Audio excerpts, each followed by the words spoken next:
Hello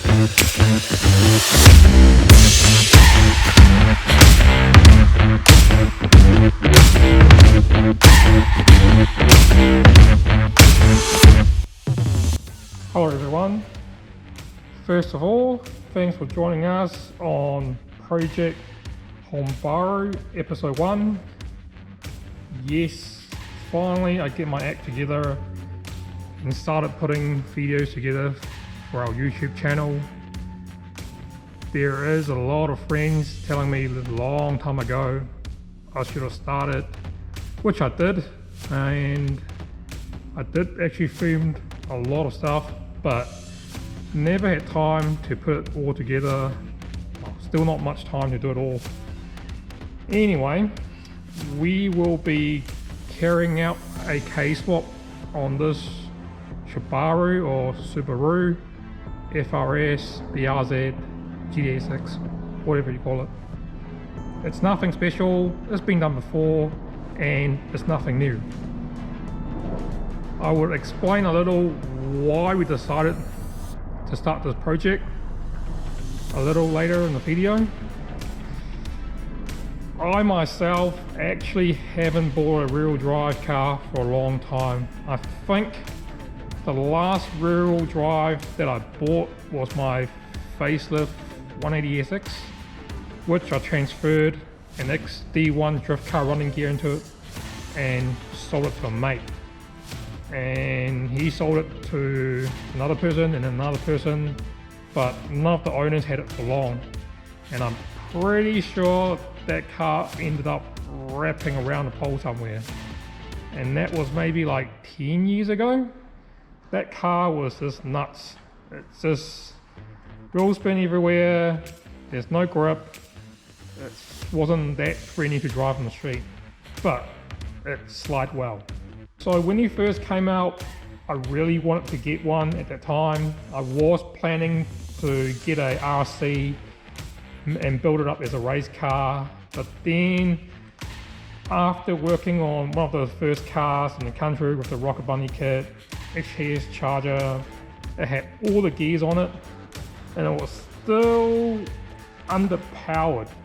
Maybe it was close to 280 horse, but it was still quite gutless and didn't really interest me that much, so didn't end up getting one. But I mean, they look cool, they handle well, but at that time there was a lot of cheaper option cars to pick from, which has more power and rear-wheel drive.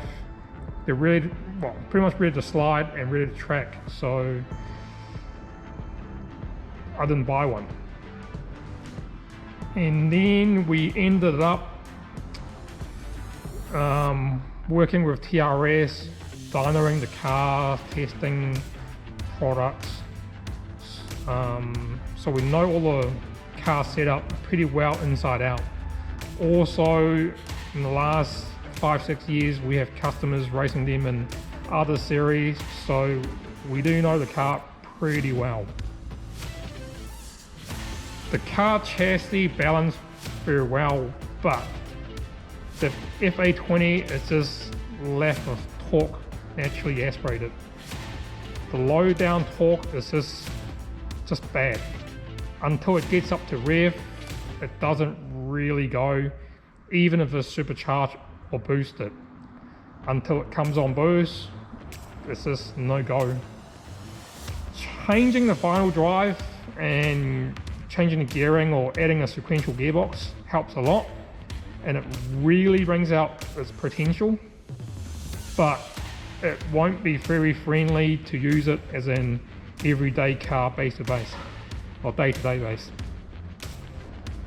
So before we planned on starting this project, we were planning to buy a GT86 or a FR5 Type R, but I didn't really like the engine still, and not everyone can afford to upgrade on it the next 2-3 years. Plus, no one will want to avoid warranty upgrading it straight away. So value for money, I mean, spending 60k plus on the car and then upgrade, is it really worth it? I don't justify it myself right now. And then for the FL5, I don't see it any better than the FK8, which I already own one, and that's being upgraded very soon. Just due to parts delay, we still haven't even started on it. We're still waiting for a turbo kit to turn up, and then I can put it in with new gearbox, new turbo kit, so that's not far away too.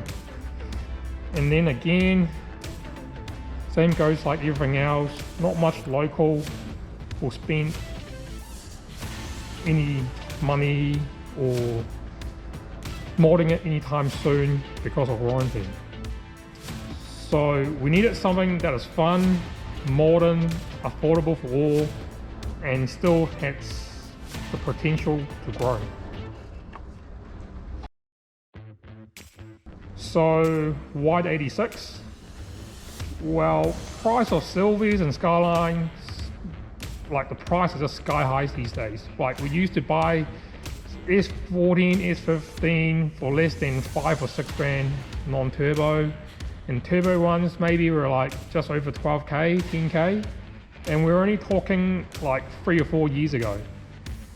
But now they are like at least 30k for a non-turbo or 50k for a turbo S15. And is it really worth that price?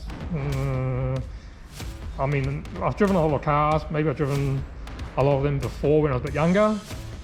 So to me, I just don't justify paying that price. Most of them will just end up all kitted up with big wheels at Hart Park, doing diesel pops down the road or make heaps of power, and the car just goes to show. I mean, there is no right or wrong how you drive the car, how you use the car. Just that's the trend these days. But if you get 86 BRZ, maybe we're talking paying 15 to 20 grand for an okay tidy car. Spending 10 to 15k on a K-Swap, the car will have much more potential than starting it with an S chassis. Panel parts and parts in general are more common and easier to find, and it won't cost you an arm and a leg if things breaks. And if you're wanting 450 or 500 horsepower, the stock K24 will easily handle boost stock and more reliable than pushing a 20-year-old SR20. That's if you ask me. So the goal of this project is to build a well-balanced road car which has good handling and braking performance, as well as power or more power over the boxy engine NA, which we can have fun at the track days or might end up doing through door-to-door races at local cup events. We're not chasing for big power, we're wanting to demo what works and what doesn't. It will be a car you can enjoy on and off the track, reliable, and the most important, affordable to build. So stay tuned, make sure to give us a like and subscribe to the channel. There will be more video and feature cars videos to come.